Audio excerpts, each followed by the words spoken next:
வாழ்க வையகம், வாழ்க வையகம், வாழ்க வளத்துடன் உலகெங்கும் இருக்கும் நம்ம குடும்பத்தினருக்கு டாக்டர் டிவைன் தினேஷன் அன்பான வணக்கங்கள். சரி, ஏப்ரல் மாதம் ராசி பலன்கள் பார்க்க போகிறோங்க. சரிங்களா? ராசி இல்லை லக்னம். ஓகே, லக்னத்தை வச்சு பாருங்கள், ஒன்று ஈஸி. இப்போ லக்னம்னா உங்கள் கட்டத்தில் லா எங்கே போட்டிருக்குன்னு பாருங்கள், அதுதான் லக்னம். அது ஒன்றும் பர்ஃபெக்டாக வேலை செய்யும். அதை வச்சு பார்க்கும்போது ஒன்றும் பர்ஃபெக்டாக வேலை செய்யும். சரி, இந்த ஏப்ரல் மாதம் என்னென்ன சிறப்பு? ஏப்ரல் தான் தமிழர்களுக்கான மந்த்தே. ஏன்னா நம்ம தமிழ் புத்தாண்டு ஏப்ரல் 16. நம்மளுக்கு வந்து இந்த சித்திரை அப்படின்றது தான் ஒரு புத்தாண்டாகவே ஆரம்பிக்கிறது. ஸோ ஏப்ரல் புனிதமான மாதம் நம்மளுக்கு ஒன்று. இன்னொன்று சித்ரா பௌர்ணமி வருது, சித்திரகுப்தர். சித்தர்களுடைய நிறைய ஆசீர்வாதம் வாங்கணும்னா சித்ரா பௌர்ணமி. சித்திரை திருவிழா, மதுரை குலுங்கன்ற மாதிரி ஃபுல் சித்திரை திருவிழா வருது. ஸோ இந்த ஏப்ரல் மாதம் வந்து ஒரு புனிதமான மாதம். ஓகேங்களா? இந்த புனிதமான மாதத்தில் நம்ம ராசிக்கு எந்தெந்த விஷயங்கள்லாம் ரொம்ப சாதகமாக இருக்குது, எதுலலாம் நல்ல வாழ்க்கையில் முன்னேறலாம், வேறு எந்தெந்த விஷயத்தில் நான் கொஞ்சம் கவனமாக இருக்கணும், என்னென்ன வழிபாடுகள் பண்ணணும் அப்படின்றத நம்ம ஒவ்வொன்றா பார்த்துட்டு வருவோம். இது கூடவே இந்த பண்டிகைகள், இந்த முக்கியமான நாட்கள், இந்த பௌர்ணமி, அமாவாசை இதையும் கலந்து சொல்கிறேன். அதுக்கேற்ற வழிபாடுகள் பண்ணிட்டு வர இந்த ஏப்ரல் மாதம் நம்மளுக்கு ஒரு சிறப்பான மாதமாக அமையும். மீன ராசி, மீன லக்னக்காரங்களுக்கு எப்படி இருக்குது? ஜென்மசனி நம்மளுக்கு தெரிஞ்சது தான். ஆனால் நம்மளுக்கு நிறைய நல்ல விஷயங்கள் இருக்குது. அந்த நல்ல விஷயங்கள் என்னென்ன அப்படின்றத நம்ம பார்க்கணும். அப்படின்னா பெஸ்ட்டு வந்து நம்ம எப்போவுமே நம்ம சொல்கிறது தான். இப்போ நீங்கள் எடுக்கிற முயற்சிகளில் வின் பண்ணுவீங்க. எந்த முயற்சியாக இருந்தாலும், வேலையில் ப்ரமோஷனோ, புதுசாக பிஸ்னஸ் ஆரம்பிக்கிறீங்க, இல்லை ஏதாவது புதுசாக நிறைய பேர் படிக்கணும்னு ஆசைப்படுவீங்க. சனி பயிற்சியில் என்ன நடக்கும் அப்படின்னா ரிசர்ச்சில் போவாங்க. நிறைய பேர் ஜோதிடம் கற்றுப்பாங்க. நிறைய பேர் புதுசாக எதனா படிக்கணும்னு நினைப்பாங்க. இல்லை இந்த ரிசர்ச்சில் அவங்களுக்கு பிடிச்ச விஷயத்தில் ரொம்ப ரிசர்ச்னால் எல்லாம் சயின்டிஸ்ட் நினச்சிக்கலாம். அப்படி இல்லை. இப்போ சில பேருக்கு கிட்டார் வாசிக்க கற்றுக்கணுன்னா இந்த டைமில் கிட்டாரையே கண்டுபிடிச்சின்னு தூங்குற மாதிரி ஆகிடும் நிலமை. அது உள்ளேயே அப்படியே போவாங்க. அது மாதிரி ரிசர்ச்சில் போவாங்க. புதுசாக எதனா படிக்கணும்னு ஆசைப்படுறதுக்குலாம் இது வந்து பெஸ்ட்டான டைம். சரிங்களா? நீங்கள் ஒரு ஐடியில் வேலை செய்கிறீங்க, ஒரு விஷயம் படித்தா ப்ரொமோஷன் வரணும்னா இந்த நல்ல டைம் படிக்க ஆரம்பிச்சிடும். படிப்பு சூப்பராக வரும். அப்போது பெரியவங்களுக்கே எப்படின்னா, இப்போ படிக்கிற குழந்தைங்களுக்கு தாராளமாக படிக்கிற குழந்தைங்க நல்லா படிக்கும், எக்ஸாம் நல்லா எழுதும், நல்ல மார்க் வாங்குவாங்க. என்னென்னா நல்லா தூங்குவாங்க. மீன ராசி, மீன லக்ன ஸ்டூடெண்ட்ஸு பெரியவங்கள யாராக இருந்தாலும் இப்போ நல்லா தூங்குவாங்க. கொஞ்சம் சோம்பேறித்தனம் இருக்கும். ஏன்னா ஜென்மசனி நடந்துட்டு இருக்கிறதுனால அவர்களே அவ்வளோ மந்தமாக ஒரு மந்த நிலைமையே வச்சுட்ருப்பார். அப்போ நீங்கள் வந்து நான் உங்களை ஆக்டிவேட் பண்ணுறதுக்கு என்னென்ன பண்ணணுமோ அது எல்லாத்தையும் பண்ணணும். என்னது, எண்ணெய் தேய்ச்சி குளிக்கிறது சனி பகவானுடைய தாக்கத்தை சர்றன்னு இறக்கி விட்டுரும். நீங்கள் வந்து டீ சாப்பிடும்போது படிக்கிற குழந்தைங்க கண்டிப்பாக ஏலக்காய் போட்டு குடிக்கணும். சாப்பிட்ற எல்லா விஷயங்கள்லேயும் பச்சை காய்கறிகள் சேர்த்துக்கணும். தினமும் ஒரு வேலையிலேயாவது சப்பாத்தி இருக்கணும். சூரியனுடைய சக்தி அதிகரிக்கணும். ஏன்னா சனி பயிற்சி அதிகமாகும் போது சூரியனோட சக்தி கம்மியாகும், விட்டமின் டி கம்மியாகும். நீங்கள் சனி பயிற்சி நடக்கிற யாராக இருந்தாலும் போய் செக் பண்ணி பாருங்கள், விட்டமின் டி கம்மியாக இருக்கும். ஒன்று இல்லை, விட்டமின் டி எனக்கு நார்மலாக இருக்குன்னா கூட முன்னாடி இருந்த விட்டமின் டிக்கு இது கம்மியாக இருக்கும். ஏன்னா இது வந்து அவ்வளோ பேருக்கு செக் பண்ணியாச்சு. அதனால் இது ஒரு பழக்கமாக நல்லா தெரிஞ்ச விஷயமாயிடுச்சு. விட்டமின் டி நீங்கள் ஸ்டெபிலைஸ் பண்ணாலே அந்த சுறுசுறுப்பு உடம்புல அதிகமாகும். ஆனால் அதுக்குன்னு டாக்டர் ஒரு தடவை பார்த்துக்கிட்டு அந்தந்த ஏஜுக்கு ஏற்ற மாதிரி, அவங்க உடல் அமைப்புக்கு ஏற்ற மாதிரி என்ன சப்ளிமெண்ட்ஸ் எடுத்துக்கணுன்றதை கேட்டு எடுத்துக்கிட்டிங்கன்னா உடம்பு சரியாயிடும். ஸோ எடுக்கிற முயற்சிகளில் நல்லா வின் பண்ணுவாங்க. கம்யூனிகேஷன் இஷ்யூஸ்லாம் எதுவும் பெருசாக இருக்காது. நீங்கள் வந்து எதனா வீடு வண்டி வாங்கணுன்னா இது சூப்பரான டைம்.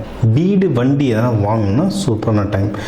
அதுவும் நீங்கள் வந்து இது மீன ராசி, நீர் ராசி, பெண் ராசி, தங்கம் வாங்கிறதுக்கு, தங்க நகை வாங்கிறதுக்கு ரொம்ப ஆசைப்படுவாங்க. நிலையான சொத்துக்கள் வாங்கிறதுக்கு ஆசைப்படுவாங்க. அதுக்கெல்லாம் இது நல்ல டைம். அது சனி பயிற்சி நடக்குது, இந்த நேரத்தில் நான் வாங்கலாமான்லாம் பயப்படாதீங்க. இன்வெஸ்ட்மெண்ட்டுக்கு டைம் சூப்பராக இருக்குது. ஆனால் ஆக்சுவலி நீங்கள் அதை பற்றி தேடி போங்களேன், உங்களுக்கு எதோ ஹெல்ப் வரும்.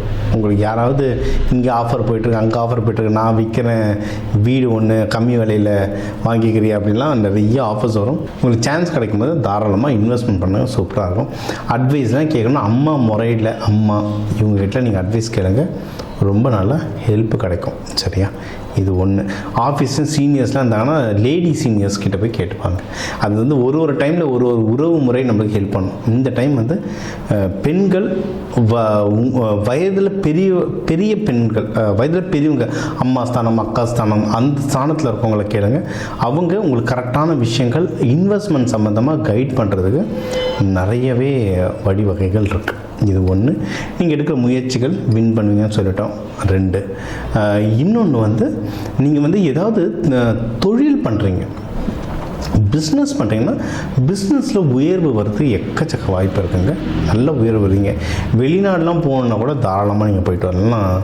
குரு வீடு, வெளிநாடு போகிறதுக்கு செவ்வாய் குருலாம் ரொம்ப முக்கியம். குரு ரொம்ப முக்கியம். 12ல் குருன்னா தாராளமாக வெளிநாடு போயிட்டு வருவாங்க. நான் முந்தானேத்து நைட்டு ஒரு ஃப்ரெண்டை பார்த்தோம் ஹோட்டலில். அவர் ஜாதகம் சும்மா என்னை பார்த்து என் ஜாதகத்தை சொல்லு அப்படின்னாரு. தெரிஞ்சவங்க சும்மா நம்ம கிண்டலாக சொல்லுவோம்ல, எங்கே கண்டுபிடி, நீ தான் ஜோசியக்காரனாச்சே, சொல்லு பார்க்கலான்னு அந்த மாதிரி சொன்னார். சொன்னேன் இப்படி இருக்கும், உனக்கு 12லாம் குரு இருக்கும்டா அப்படின்னு. அவர் ஜாதகம் ஞாபகம் இல்லை. சார் டைம் போட்டு பார்த்தா 12 குரு, சிம்பிள்.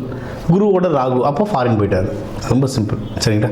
அதனால் இப்போ உங்களுக்கு 10ஆம் வீடுலாம் குரு பார்க்கறதுனால வெளிநாட்டு யோகம் இல்லை வெளி ஊர், உங்களுடைய வசதி வாய்ப்புகள், நம்மளுடைய அறிவு கூர்மைகள் பொறுத்து எவ்வளோ தூரம் நம்ம போகிறோன்றது இருக்குது. அந்த வாய்ப்புகள் வரும். எதில் நீங்கள் ரொம்ப ஜாகிரதையாக இருக்கணும்னா எல்லாத்தையுமே ஜாகிரதையாக இருக்கணும். ஏன்னா ஜென்ம சனி நடந்துகிட்ருக்கு. முக்கியமாக என்னென்னா உடல்நிலை, மனசு, உடம்பு, இது 2த்தையும் பத்திரமாக பார்த்துக்கணும். ஏன்னா தேவையில்லாத குழப்பம் ஓடும். எக்கச்சக்கமாக எதையோன்னு நினச்சிக்கிட்டு, என்ன அவங்க இப்படி சொல்லிட்டாங்கன்ட்டு எதையோ நினச்சிட்டு குழப்பம் ஓடும். அந்த குழப்பம் வந்து உடம்புல வந்து இறங்கி உடம்பை அடின்னு அடிச்சிட்ருக்கும். பயங்கரமாக ஸ்பாயில் பண்ணிகிட்ருக்கோம் உடம்பை. இது ஒன்று. அடுத்து வந்து இந்த ஹஸ்பண்ட் ஒய்ஃப்குள்ளெல்லாம் ஏதாவது ஒரு ஈகோ இஷ்யூ மாதிரியோ மன கஷ்டமாகவோ தள்ளி எங்கேயாவது இருக்கிற மாதிரி சூழ்நிலைகள் க்ரியேட் ஆகும். இது இல்லைன்னா கல்யாணம் ஆகாதவங்களுக்கு வந்து இந்த திருமணம் வந்து ரொம்ப தடையாகிட்டே இருக்கும். இவங்களுக்கெல்லாம் பெஸ்ட்டு எதுனா, நீங்கள் வந்து சிவபெருமானது வந்து பள்ளியறை பூஜை பாருங்கள்.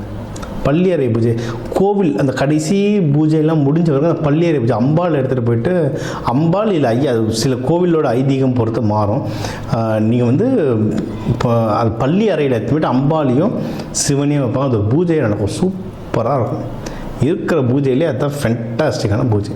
யாருக்காவது ஹஸ்பண்ட் ஒய்ஃப்குள்ளே சண்டை இல்லை ஒன்றும் கல்யாணம் ஆகலை இல்லை ஒன்றும் குழந்தை பிறக்கணுன்னா இந்த பூஜைகள் பார்க்குறது வந்து பயங்கரமாக வேலை செய்யும். சரிங்களா? இதை நீங்கள் பண்ணுங்கள். அதில் பெஸ்ட்டு என்னென்னா, இப்போ சித்திரை திருவிழா வருது.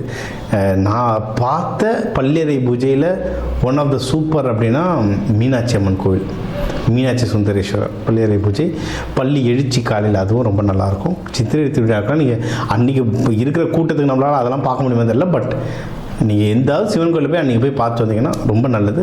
ரொம்ப நிறைய நல்ல விஷயங்கள் நடக்கும். சரிங்களா? வழிபாடுனா மீனாட்சி சுந்தரேஸ்வரர் தான் வழிபாடு. மங்கள சனீஸ்வரர் அவருடைய வழிபாடு ரொம்ப நல்லது. புதன்கிழமை சனிக்கிழமைகளில் வழிபாடு பண்ணுறது நல்லது. இல்லைனா நீங்கள் வந்து லக்ஷ்மி நரசிம்மருக்கு பானகம் கொடுத்து வழிபட்டு வர இந்த ஏப்ரல் மாதம் உங்களுக்கு சூப்பராக அமையும். இப்போ உங்கள் ராசிக்கு வந்து எல்லா முக்கியமான விஷயங்கள் பார்த்தோம்.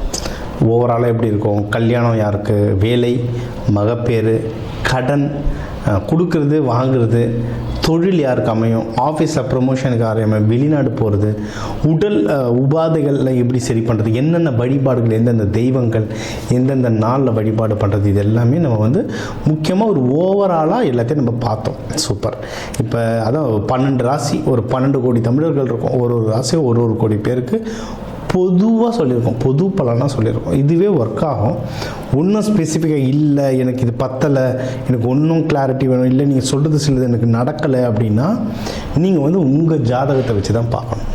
சரிங்களா? ஒன்று உங்கள் ஏன்னா தனிப்பட்ட ஜாதகத்தை வச்சு கிரக நிலைகள் மாறும்ல, அப்போது அதை வச்சு தனிப்பட்ட ஜாதகம் வச்சு பார்க்கணும். இது ஒன்று. இன்னொன்றுங்க, ஜாதகம்ன்றது ப்ரெடிக்ஷன். இது நடக்கும், இதெல்லாம் நடக்க வாய்ப்புகள் இருக்குன்ற ஒரு கால்குலேஷன், இதுதான். ஓகேவா? இதை தாண்டி நமக்கு வந்து இந்த கிரகங்களோட எப்படி நம்ம வந்து ஒரு அலைன்மெண்ட்டுன்னு சொல்லுவாங்க, அவங்களுடைய வேவ் லென்த்தில் நம்ம அலைன்மெண்ட் ஆகிட்டோம்ல, அவங்க போக்குலேயே நம்ம போயிடணும்னா ஜெயிச்சிடலாம். இப்போ சனி பயிற்சி நடக்குதுன்னா அப்போ அந்த சனி தாக்கம் குறைக்கிறதுக்கு என்னென்ன, இப்போ நான் வந்து தெய்வ வழிபாடுகளாக சொல்லியிருக்கேன். ஆனால் இதை தாண்டி நிறைய இருக்குது. விதைகள், கலர் தெரப்பி, அரோமா தெரப்பி, நறுமணங்களை வச்சு அவ்வளோ விஷயம் நம்ம சாதிக்கலாம். அதனால தான் கோவிலில் சாமிக்கெலாம் பூலாம் கொடுக்குறோம்லாம், நறுமணத்துக்கு எது கொடுக்குறோம்? ரொம்ப பெரிய ஆளுங்க நிறைய இந்த எசென்ஷியல் ஆயில்னு தருவாங்க, அரோமா தெரப்பின்னு, நறுமணங்களை வச்சு நிறைய மேஜிக் பண்ணலாம். விதைகள், கோவிலில் வந்து ஒரு சாமியை பிரதிஷ்டை, பிராண பிரதிஷ்டைன்னு சொல்லுவோம். அந்த சாமியை பிரதிஷ்டை பண்ணி கீழே நவதானியம் கொட்டுவோம். எதுக்கு நவதானியம்? அந்த நவகிரகங்களுடைய சக்தியும் உள்ளே இறங்கும். அப்போ அதை நமக்குள்ளே எப்படி கொண்டு வருது? விதைகள் மூலமாக பயிற்சிகள், கலர், ஒரு கலர் ஒரு கிரகம். எந்த கலரை போட்டால் இப்போ என் கிரகத்துக்கு எது வேலை செய்யும், இந்த மாதிரி விஷயங்களை நிறைய பயிற்சிகளாக சொல்லித்தரேன். எக்கச்சக்க பயிற்சிகளாக சொல்லித்தரோம். அதாவது ஒரு ஜோதிடத்தை நான் கேட்டேன், அவர் கல்யாணம் நடக்கும்னாரு, அவர் சொன்னதுனால நடக்கும்னா அப்படிலாம் நடக்காது. அதுக்கான சாத்தியக்கூறு இருக்குது, அதுக்கான முயற்சி எடுக்கணும். முயற்சி கூட அது நடத்துறதுக்கான சில சப்போர்ட்ஸ் நம்ம எடுத்துக்கணும். இந்த பயிற்சிகள் பண்ணணும், இந்த கோவில்கள் பண்ணணும். கோவில் சாமி ஒன்று கூட ஒன்றும் சில பயிற்சிகள்லாம் சொல்லுவோம். அதெல்லாம் பண்ண ஒரு இடம் ஒன்று, ஏன்னா ஒரு கிரகத்துக்கே எனக்கு சொல்கிறதுக்கு மணிக்கணக்கில் ஆகும். அதனால் எல்லாமே இந்த 8-10 நிமிஷத்துக்குள்ளே அடக்க முடியாது. வேணுன்றவங்க என் நம்பரை கால் பண்ணி உங்களுக்கு கன்சல்டேஷன் எடுத்துக்கோ. உங்களுக்கு ஒன்றும் குறிப்பிட்டு சில வழிமுறைகள் சொல்கிறேன். ஒன்றும் குறிப்பிட்ட அட்வான்ஸாக தெய்வ வழிபாடுகள், கையில் என்னென்ன மாதிரி தானியங்கள் கையில் வச்சுக்கலாம், வீடு எந்தெந்த கலரில் இருந்தால் நீங்கள் கேட்குற விஷயங்கள் மாறுன்றதுல வாஸ்து நியூமராலஜிலாம் கலந்து சொல்கிறேன். இதெல்லாம் நீங்கள் செஞ்சுட்டு வர இந்த ஜோதிடம் இது வந்து இந்த ஆன்மீகத்துக்குரிய கொஞ்சம் அறிவியலையும் கலந்துட்டு வர உங்கள் முயற்சிகள் சேர நீங்கள் கேட்குற எல்லா விஷயமும் எல்லாமே இந்த ஏப்ரல் புத்தாண்டில் அந்த சிவபெருமான பார்வதியை நடத்தி வைக்க டாக்டர் டிவைன் தினேஷன் அன்பான வணக்கங்கள். வாழ்க வளத்துடன்.